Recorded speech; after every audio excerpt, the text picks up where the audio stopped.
Good afternoon, everybody. This is going to be the final Senate Transportation Committee of the season, so very excited about that, I know. First up, we have Delegate Sullivan with HB 5. Oh, good gracious. We need a roll call first. Sorry, I'm jumping the gun.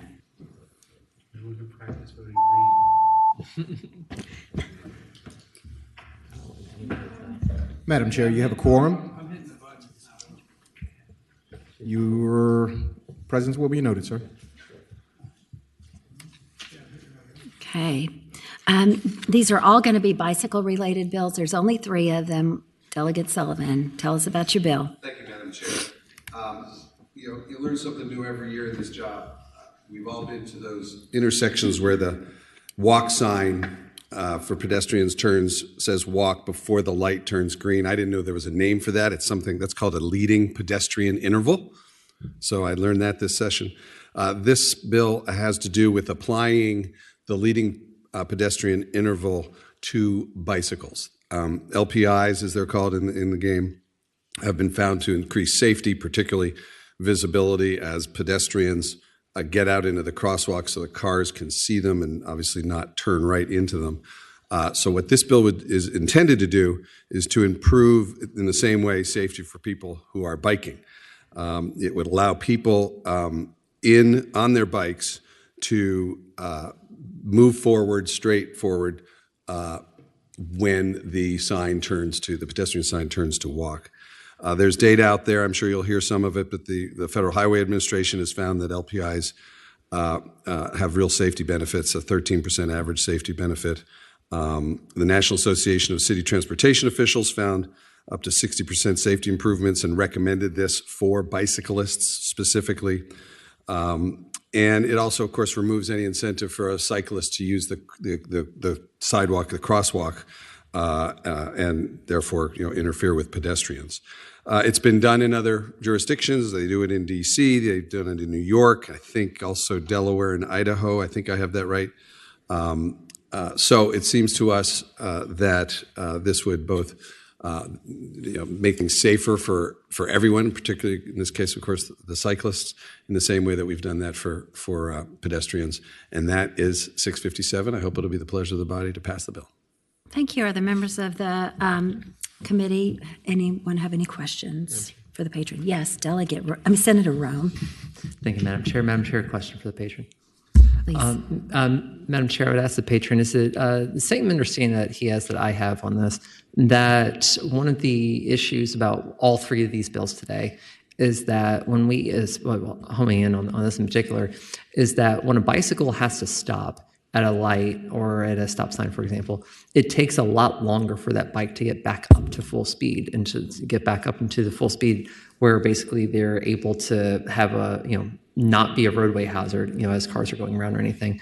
And so that a bill like this, for example, will allow them to get that little bit of a head start when it is still safe to do so, as it is still safe for a pedestrian to do so in this case, and allows them to get back up to speed a little bit quicker so that you don't have a car, or another motorized vehicle that, basically is more primed to collide into them. Madam Chair, thank you for the question, Senator Rome. The answer is that's exactly right. These things, LPIs, have been found to be safer for precisely that. It allows pedestrians to get into the roadway so cars can see them. This makes these bicycles more visible to cars. Did you bring anyone with you who wished to speak in support of your bill? I think we did. If there's anyone online who would like to speak in favor, raise your hand. Good afternoon, Madam Chair. I'm Brantley Tyndall, President of Virginia Bicycling Federation. I think we have a number of people who are going to speak today. I want to echo the answer to Senator Rome's question, that very much the impetus for this bill is to provide safety benefits at intersections for bicyclists by carrying speed through an intersection to minimize crash potential from behind and from oncoming traffic and from right-turning cars. I think you'll hear a little bit about the potential for conflict if there is a bicyclist passing on the right, or if there is a car who is turning to the right. And the code has 2 sections that already prohibit unsafe passing on the right, and also a driver must be as close to practicable to the curb when turning right by current law. So we think that help mitigate any of those challenges for bike riders. And we would hope to extend the pedestrian benefits to bicyclists. So thank you.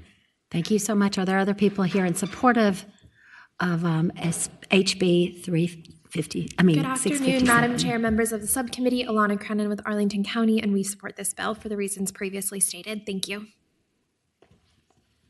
Good afternoon, Madam Chairman, members of the committee. Sarah Taylor, City of Alexandria. As a Vision Zero community, we believe that this is a tool that we could put in our toolbox and make our community safer for cyclists in our community. Appreciate your support. Madam Chair, Noel Dominguez with Fairfax County, and we also support the bill for the reasons already stated. Thank you. Thank you. Are there people in opposition to the bill? If there's anyone online to speak in opposition, raise your hand. You would introduce yourself and... Hi, Madam Chair, Gerald Lackey, Commissioner of the DMV, but also the Governor's Highway Safety Representative. We applaud the delegates' efforts to try to increase bicycle safety. Bike accidents are on the rise. The concern that we have is that there's not a lot of data, and I'll repeat myself for the other bills on the docket today. The data is preliminary. We also need time if we were to implement anything like this to train the drivers to get that message out. New York, DC, I come from New York. Drivers are trained differently. There's instinctive behavior in terms of what you're looking for. That doesn't exist in Richmond, doesn't exist in Roanoke, doesn't exist in many of the places in Virginia. So out of an abundance of caution, we don't support this bill. Thank you very much. Senator DeSteff has a question or comment. Did you want to? There we go. Gentlemen. Question for administration. Madam Chair, my comment is for, I was just going to ask Captain Major Maxey if he could comment on this, because we've had this debate for the last 10 years that I can recall, whether we treat a bicycle as a vehicle or we treat a bicycle as a pedestrian, and which laws or sets of laws we follow. So I just want to hear from Major Maxey, please. Thank you. Major Maxey.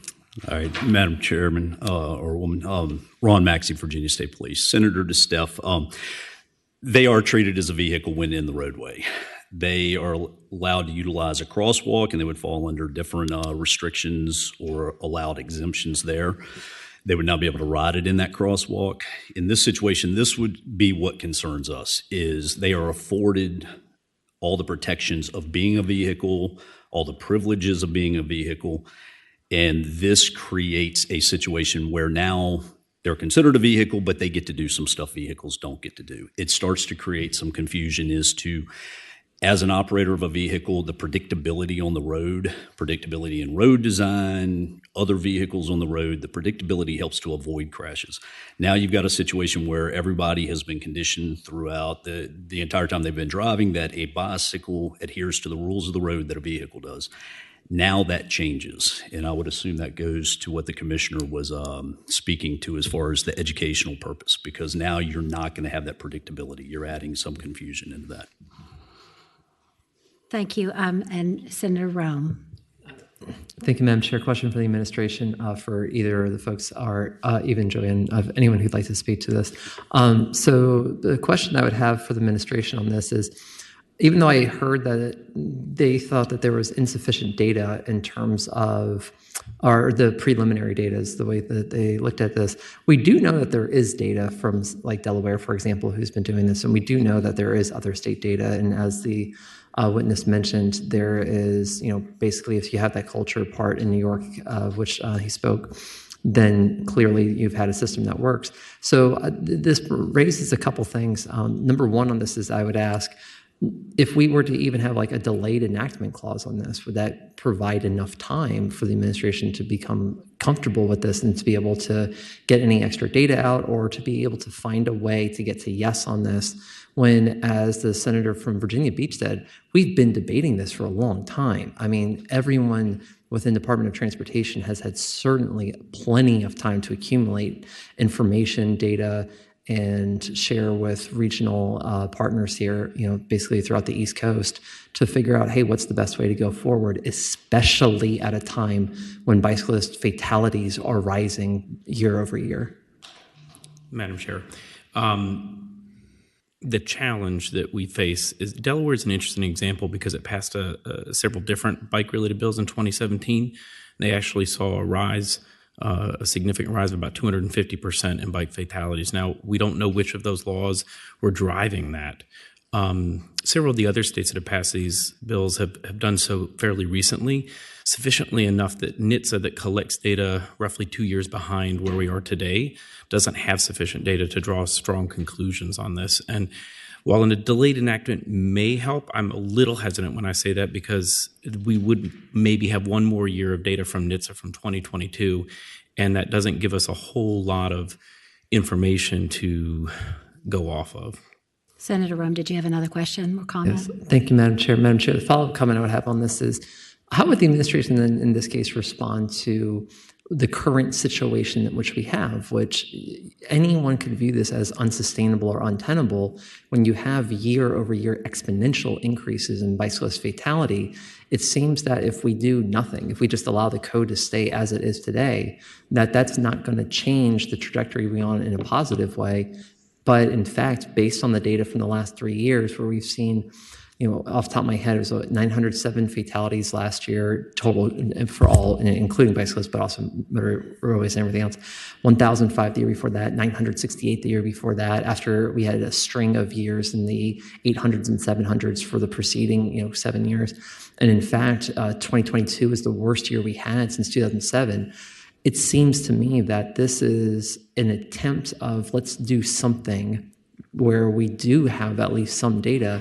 And my understanding is the Delaware number was in dispute in terms of figuring out causation versus correlation and the rest of that. And so I would just reiterate the question here being that if this isn't the answer, what in the existing Code of Virginia is, because it doesn't seem to be working. It's probably also helpful to have Madam Chair and my colleague at VDOT respond to this. I don't think we should do nothing. I think we are doing a lot with outside of the legislation with bike lanes, education of drivers around putting that infrastructure in place and how to safely interact with bicycles on the road. We see an increased number of bicycles on the road. How much that might be driving increases in fatalities or crashes is unclear at this point. And I think to your point in Delaware, the studies have not been conclusive in terms of what's driving what, but I think Joanne might be also able to speak to what we as an administration are doing.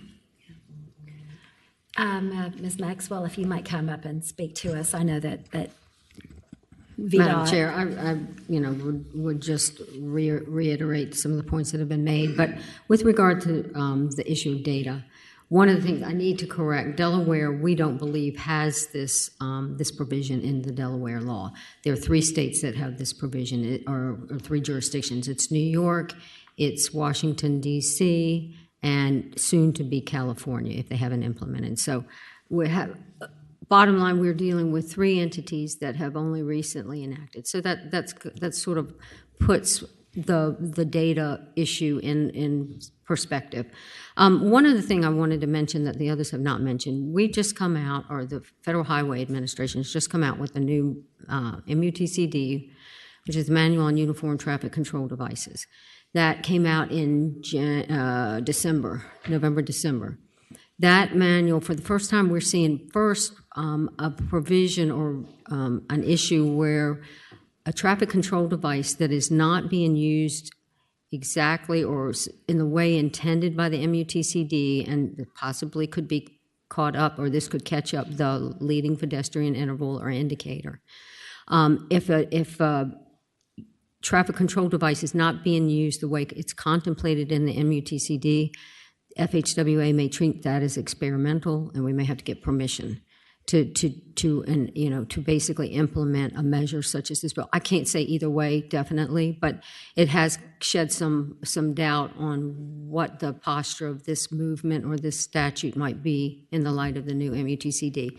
We're going to need some time to flush through the MUTCD. We've got 2 years to implement it, and so I just wanted to offer that point as well. Certainly, some time to flush through that is going to be needed, or to work through the MUTCD issues as well. So Ms. Maxwell, I have a question for you, because I have a report here from stating that the Federal Highway Administration finds LPI's lead to 13% average safety benefit, and the National Association of City Transportation Officials find up to 60% safety improvement, specifically recommending advanced way for bicyclists. So that doesn't seem to be in the same posture as what you are. I think the findings that they're making are with regard to pedestrians. I may be wrong about that. This is about bicyclists. It is about bicycles. I'm not aware. I don't know where they would have gotten those statistics. I do know that there clearly is safety associated for pedestrians with leading pedestrian indicators. Again, we like to point to issues such as, and I know the industry, and I know Delegate Sullivan has mentioned the fact that, we've got concerns about expectations of the drivers and what they're, it's one thing when you're at a stoplight and expecting to see activity in a crosswalk with a pedestrian, but do drivers really expect to have someone coming up from behind them, or, to be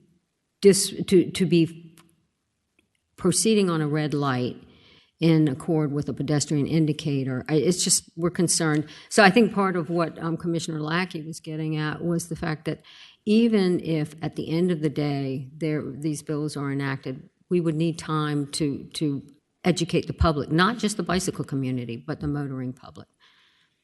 Senator DeSteff, did you have another question or comment? I had one comment at the appropriate time. Oh. Are there other delegates? Just a couple of reactions, Madam Chair, if I may. First off, I get the whole bicycles are treated as vehicles, but if there's one circumstance in which it's going to make sense, I think, to people in an intersection, the bicycle is not a car, it would be in this situation. And we got to remember, the light is not changing. So these cars are not going to be moving, at least not if they're obeying the law. And if they don't, they're running a red light. So it's hard for me to understand why a car would somehow or another see a bike move and decide, oh, I guess I can move too. But if that's an educational issue, we've talked about this a little bit, and if the department thinks it needs some time to educate, drivers or something like that, we'd be amenable to a delayed enactment. Thank you. To give everyone time to work out the kinks. Senator Rome. Madam Chair, I'd like to offer an amendment here so that it would be, I guess it'd be a new line 64 for delayed enactment for July 1 of 2025. And just discussion with the members, do we want it to just have a straight up delayed enactment for 1 year, or do we want to have some sort of issue directive where we say that during that time, the Virginia Department of Transportation shall, and then fill in the blank based on what you all tell us you need. I mean, so like maybe, Madam Chair, we could ask them what they think would be best in that situation.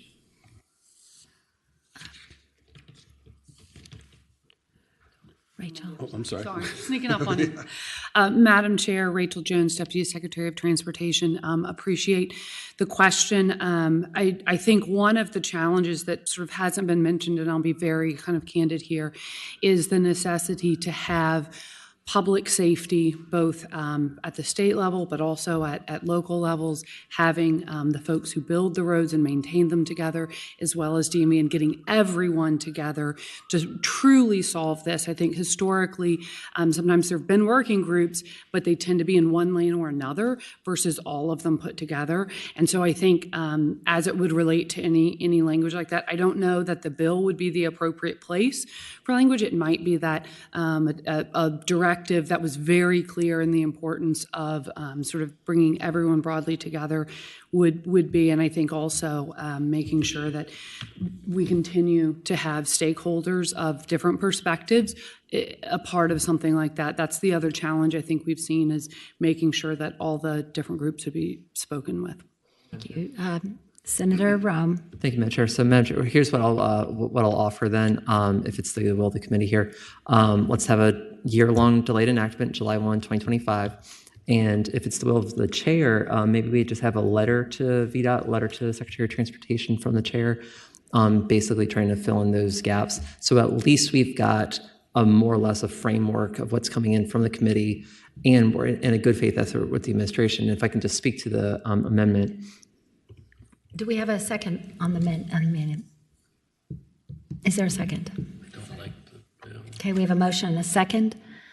Do you want to speak to the? Sure. The Thank you. So I think everyone is on the same page in terms of recognizing the problem. The problem is we are having an increase in transportation fatalities. And I really appreciate the administration work with me significantly this year on several pieces of legislation regarding that. And so I think we all have a same goal. The question is, what's the approach right now? And the approach, the mindset where I am at right now is do something.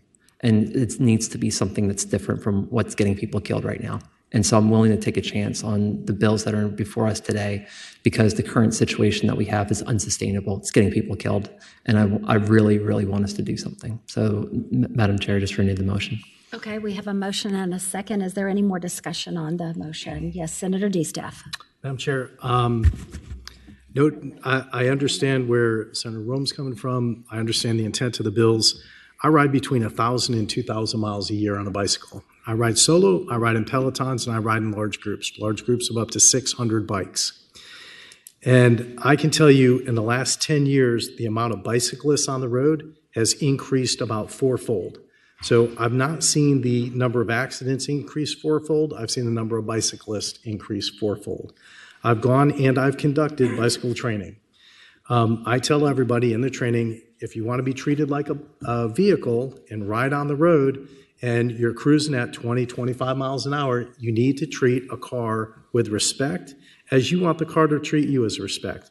I've seen a lot of cars come up to a green light, make a right-hand turn, and a bicyclist who's not paying attention to that car's blinker broadside the car. I've also seen on a red light a car make a right-hand turn and a bicycle not stop for the red light and broadside the car. In both cases, the bicyclist needs to pay attention. And again, I teach this. I ride between 1,000 and 2,000 miles a year on a bicycle. I know what it's like out there on the road. If we pass bills like this and we say, hey, we're not going to treat a bicycle as a vehicle, what we will see is we will see an increase in bicycle accidents and bicycle deaths because we're trained to do this today.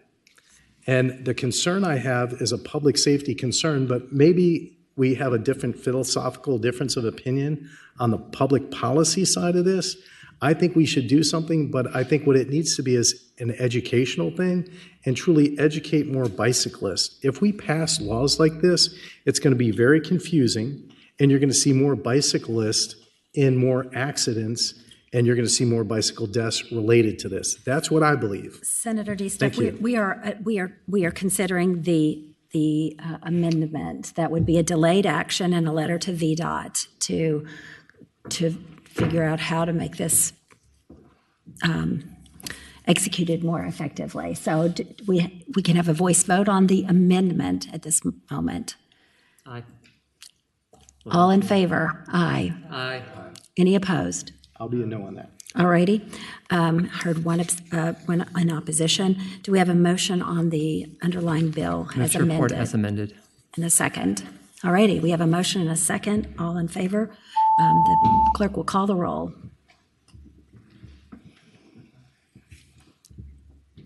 Aye 7, no 7.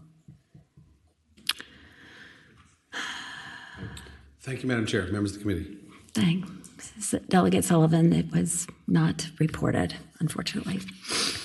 All righty. Delegate Willett. This is HB 1077. No, it's 1266, excuse me. And do you have an amendment that you wish to? Madam Chair, I can speak to that. I think it may make sense to present the bill, and we may be considering a very similar amendment to what was just considered, but what's the pleasure of the chair? You want me to just present the bill and then discuss a similar amendment? I would suggest that perhaps, because we know kind of the concerns of the body, we might want to start with bringing the amendment on to just to. I'll defer to staff, and just for the full committee's benefit, Madam Chair. 1077 is actually carried by Delegate Carr. It initially was part of my bill. 1266 was pulled out and standing as its own bill now. So I am not the patron, but I am familiar with the bill. I want to defer to staff, though, on the amendment. I believe there's a similar amendment to what you heard for Delegate Sullivan's bill as well as for my bill, but I'll defer to staff. Yeah, and just to re-clarify, we're looking at your bill 1266, right? Or whichever you want to do. I just wanted to make sure that we were talking about whatever was up on the board. It's your pleasure, which you prefer to focus on first. For 1077, yeah. So just to reiterate, Yeah. we are looking at 1077, 1077. which is Delegate Carr's, and she's not in the room with us, but you have the ability to do it. So Madam Chair, the offer a similar amendment would be to delay the enactment of this bill until July 1st of 2025 to allow more time for data gathering and stakeholder discussion. Do I have a motion? So moved, Madam Chair. Second.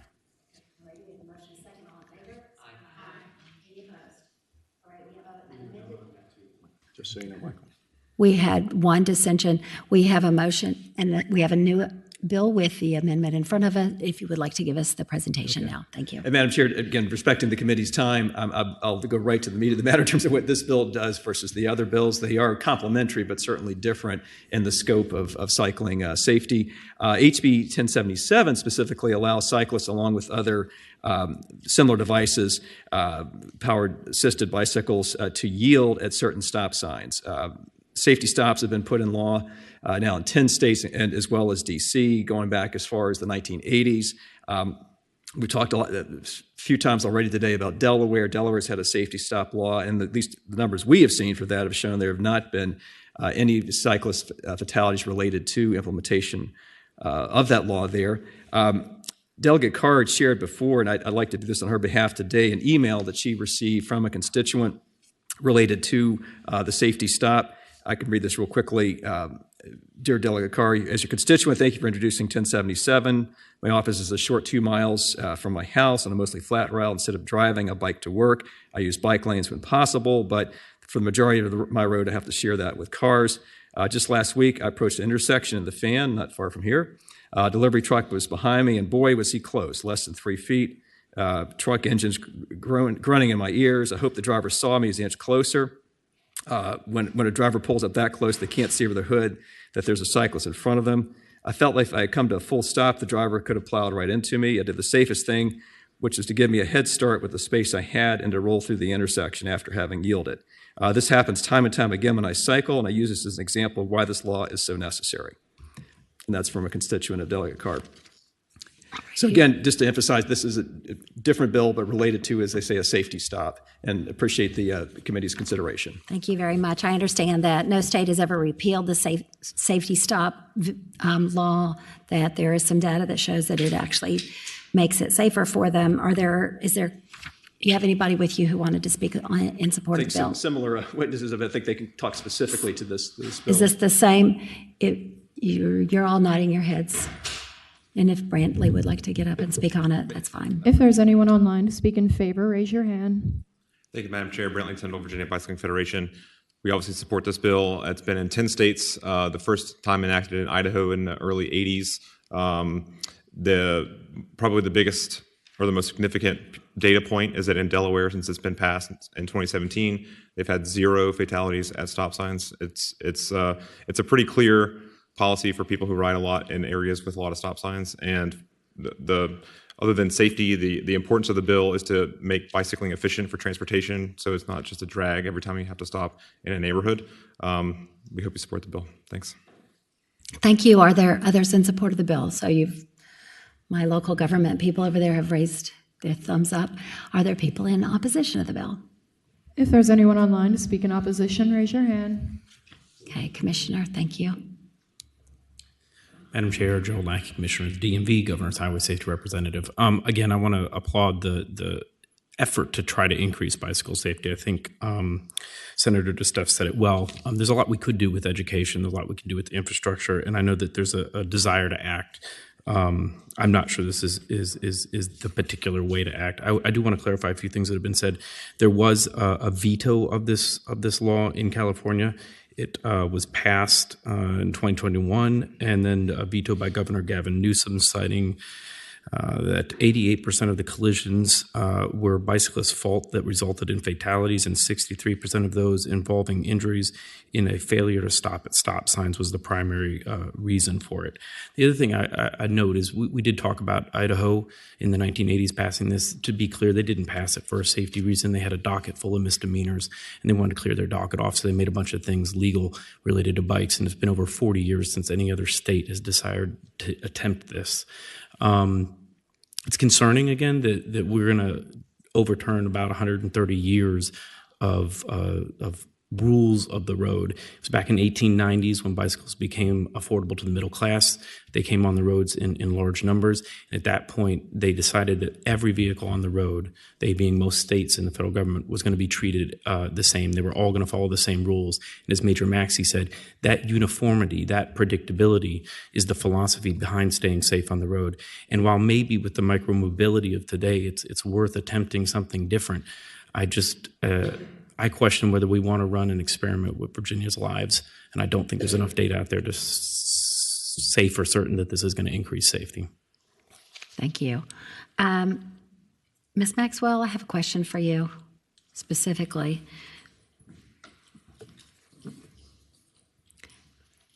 And I'm sure that before you start your testimony, I just have a question. Is it accurate that VDOT met 5 times in the last year to workshop technical language? Can you tell us how that went? We did, Madam Chair. We worked with the bicycle community. The last session or so, when these bills had come up, there were so many technical issues that just they presented blatant and obvious problems, whether inconsistencies in the law, et cetera. We sat down with the bicycle community and tried to work on the technical issues to just clean up as many of the potential technical flaws, as well as movements, et cetera, and taking into consideration various issues with highways. But at the end of the day, we made it clear to the community that we didn't know that we could still support the legislation. One thing I would point out, if you're comfortable with me addressing, for instance, the technical issues, there's been talk about the Delaware law and the safety issue. Major Maxey can address the safety issues that Delaware has experienced. The bill that you're looking at now departs from some of does not contain all the provisions in the Delaware safety stop bill.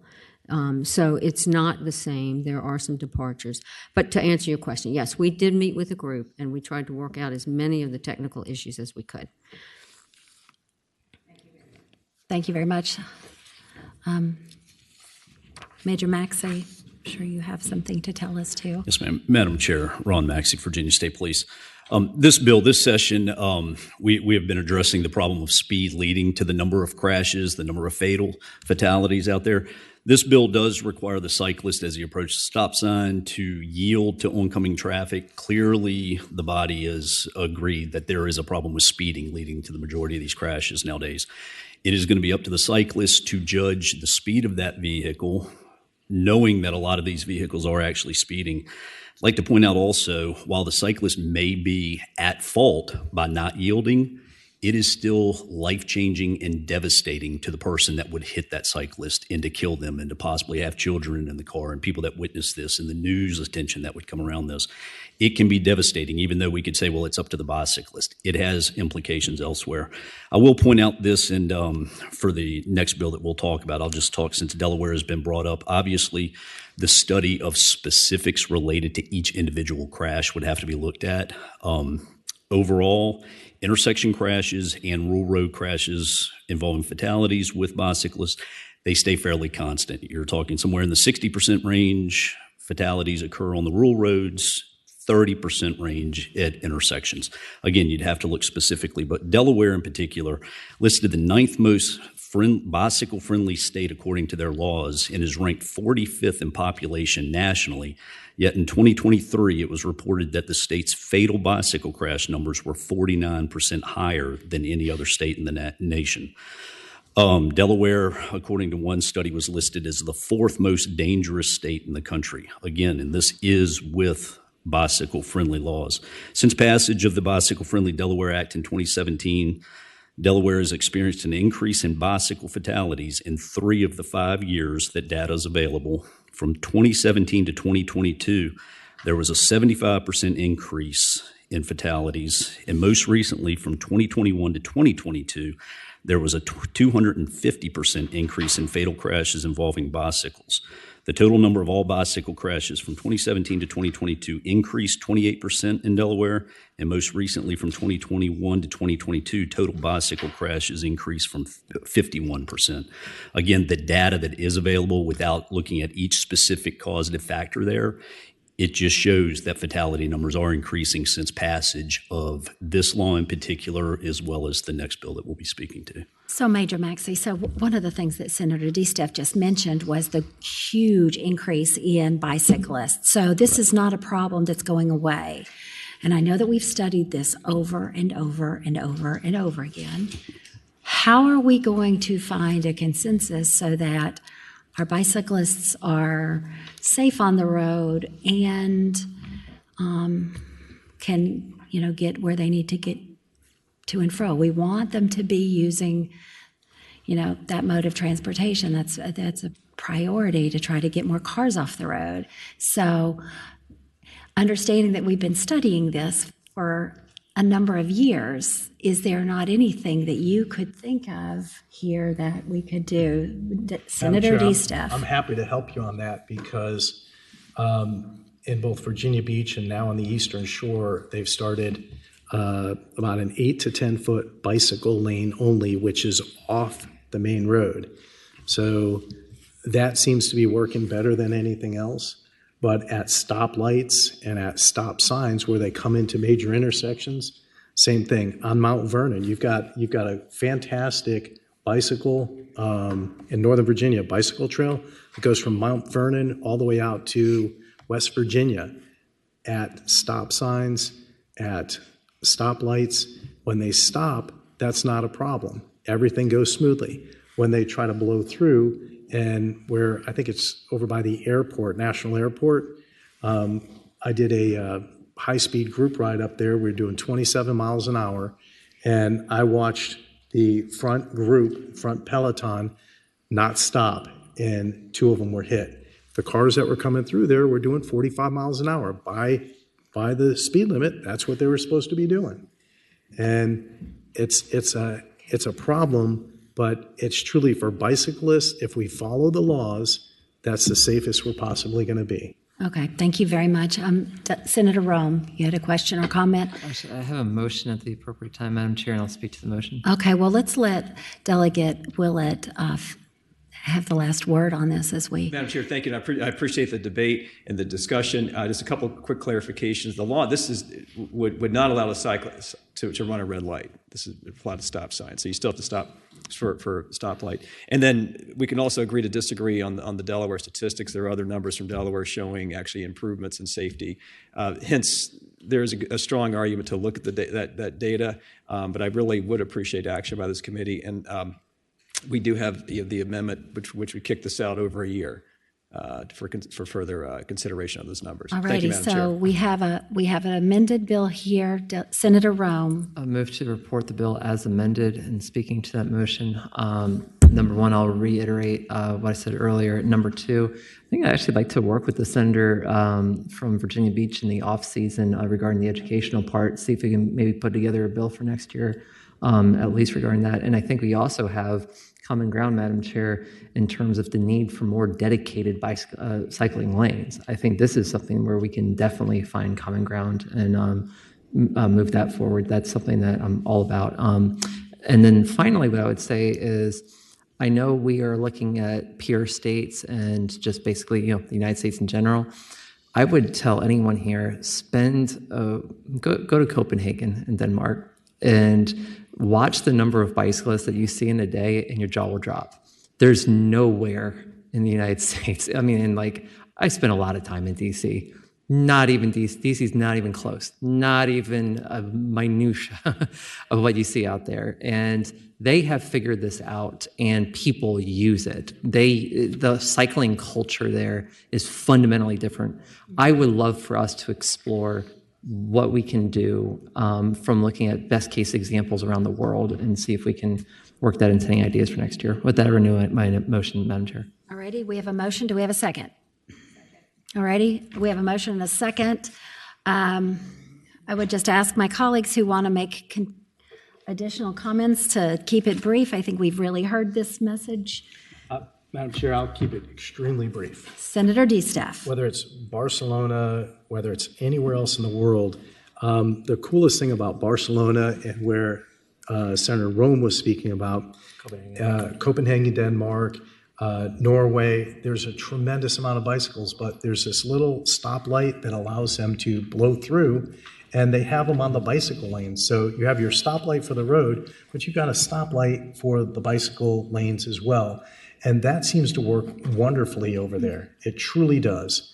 And if they can do it in a city like Barcelona that's 2,000 years old and they can make it work, certainly we can do it here, but it's a different approach to how we have our infrastructure set up today. And I'd love to work with Senator Rome after session to try to figure out the best way to do this. However, I apologize, and no harm to the patrons. I love the patrons here, especially Delegate Carr. She's a very good friend. I'm just telling you that I think this approach is not the appropriate approach. All righty, we have a motion and a second. If the clerk would call the roll.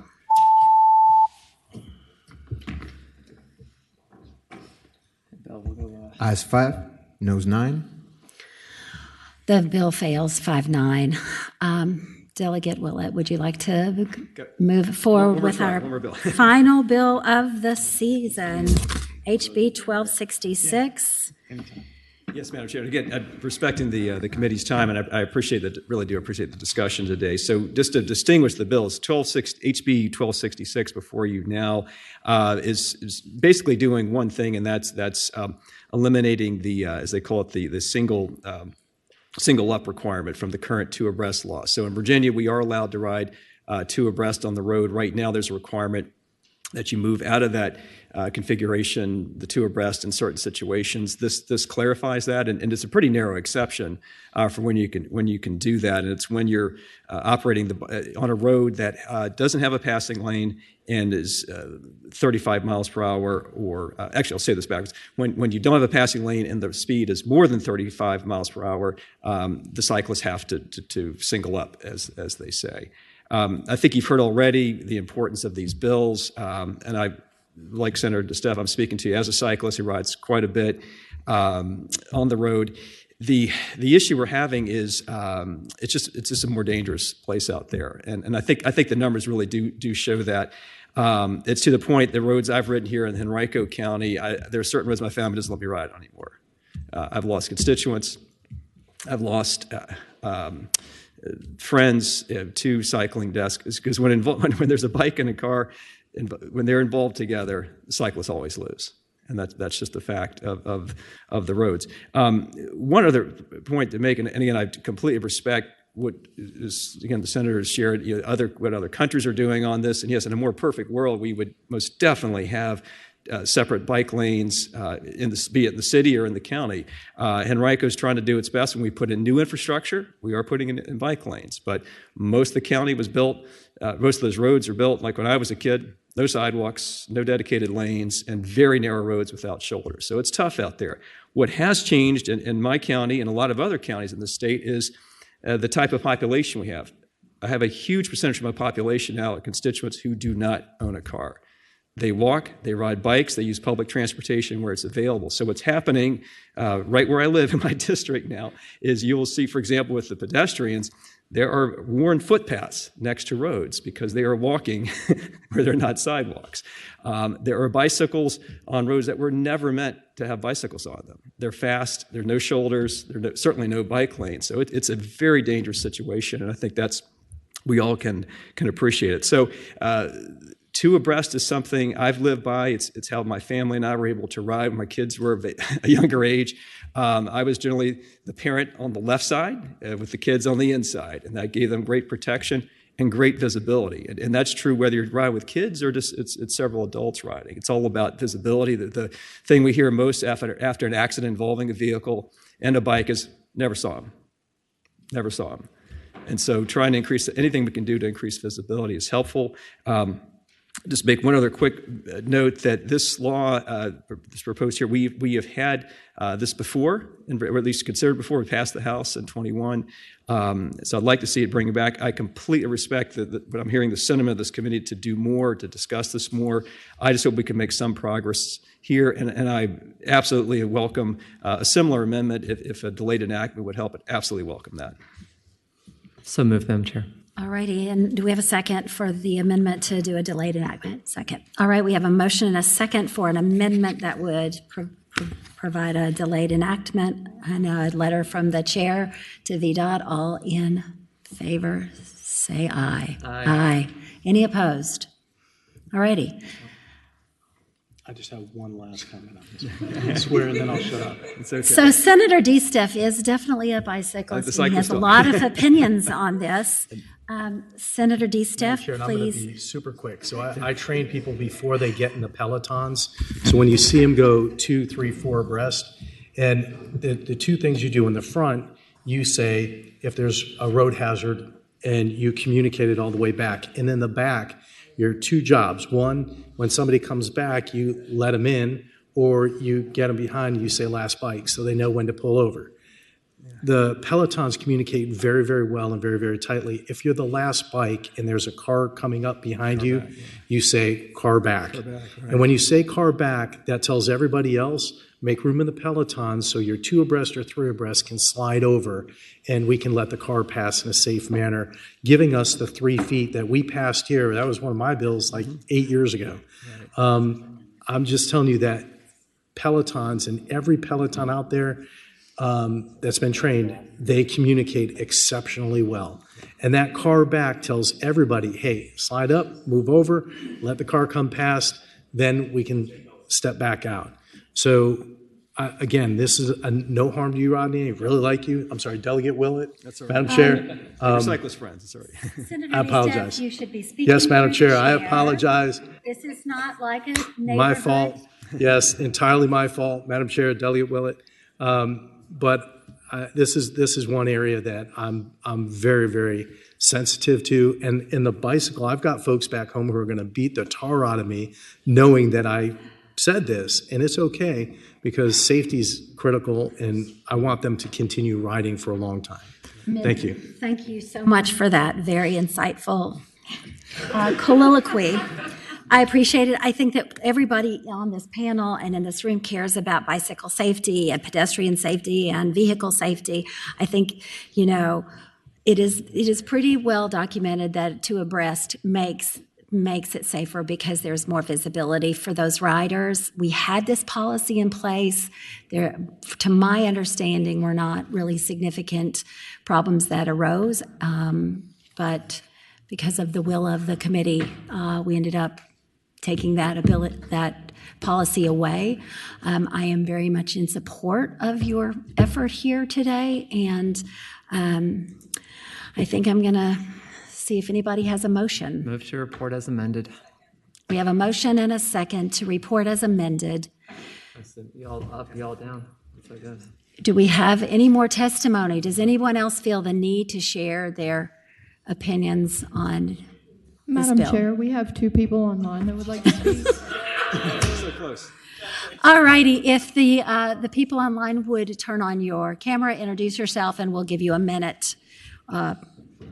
Jillian, you may unmute, and please make sure your camera's on.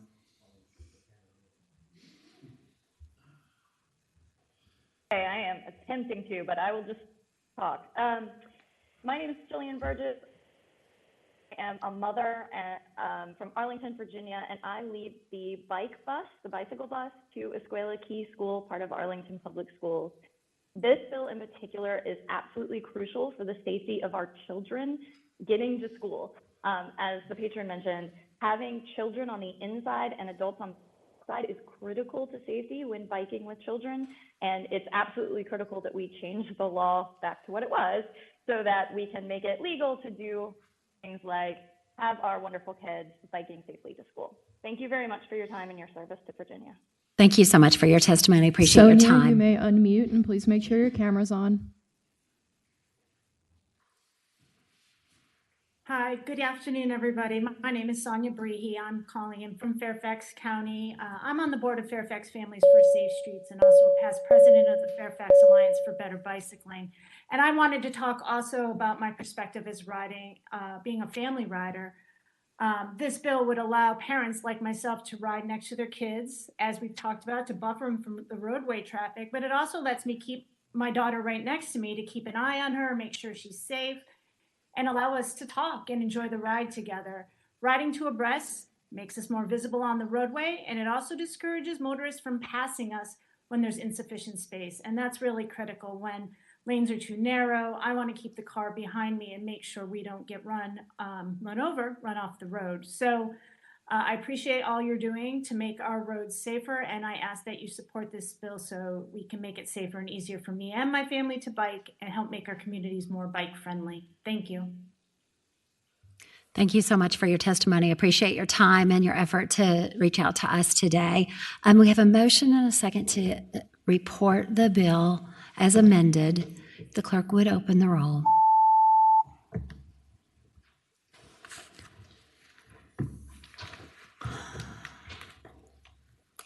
Ayes 6, noes 8. Delegate, the bill does not report with 6 yes, Madam Chair, I really appreciate the 8 no. committee's time today. Thank you for your time and your interest. It is the we are at the end of the very last committee. We are not quite adjourned yet. We are at the very end of the very last meeting of transportation. I would like to thank our staff, Nikhil, MJ, and Ashley, for their service this year. Thank you. And I appreciate everybody's time. The committee will rise. The Senate of Virginia, Richmond, Virginia.